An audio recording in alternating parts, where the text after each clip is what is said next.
بسم اللہ الرحمن الرحیم۔ حضرت جبریل علیہ السلام کی حیرت انگیز رفتار۔ ایک دفعہ حضرت جبریل علیہ السلام حضور صلی اللہ علیہ وآلہ وسلم کے پاس وحی لے کر آئے تو آپ صلی اللہ علیہ وآلہ وسلم نے حضرت جبریل علیہ السلام سے ایک سوال کیا۔ آپ صلی اللہ علیہ وآلہ وسلم نے ان سے پوچھا کہ اے جبریل علیہ السلام، یہ بتاؤ کہ تمہیں کتنی بار اپنی پوری رفتار کے ساتھ زمین پر اچانک اترنا پڑا؟ جبریل علیہ السلام نے جواب دیا، یا رسول اللہ صلی اللہ علیہ وآلہ وسلم، مجھے 4 مرتبہ اپنی پوری رفتار کے ساتھ اچانک زمین پر اترنا پڑا۔ حضور صلی اللہ علیہ وآلہ وسلم نے پوچھا کہ وہ 4 موقع کون کون سے ہیں؟ جبریل علیہ السلام نے جواب دیا، پہلا موقع وہ تھا جب حضرت ابراہیم علیہ السلام کو آگ میں ڈالا جا رہا تھا۔ میں اس وقت عرش کے پاس تھا کہ اچانک مجھے حکم ہوا کہ جبریل علیہ السلام، میرے خلیل کو آگ میں ڈالا جا رہا ہے، میرے خلیل کے جسم کو آگ چھونے سے پہلے تم ان کے پاس پہنچو۔ چنانچہ میں اپنی پوری رفتار کے ساتھ آسمان سے ان تک پہنچ گیا۔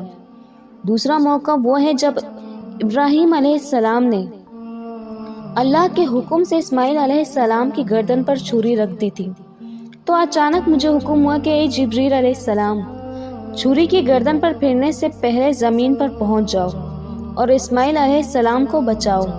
چنانچہ میں اپنی پوری رفتار سے زمین پر پہنچا اور چھری کو ناکارہ بنا دیا۔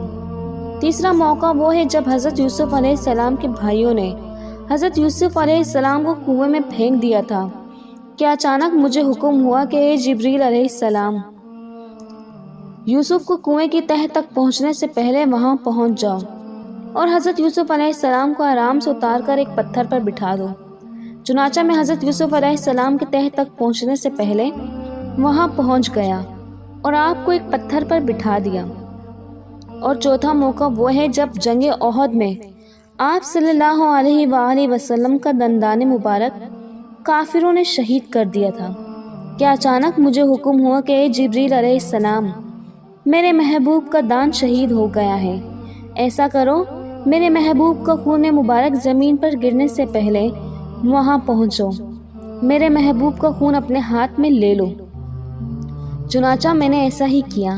میں آپ صلی اللہ علیہ وآلہ وسلم کا خون مبارک گرنے سے پہلے آپ کے پاس پہنچ گیا اور آپ صلی اللہ علیہ وآلہ وسلم کا خون اپنے ہاتھوں میں لے لیا۔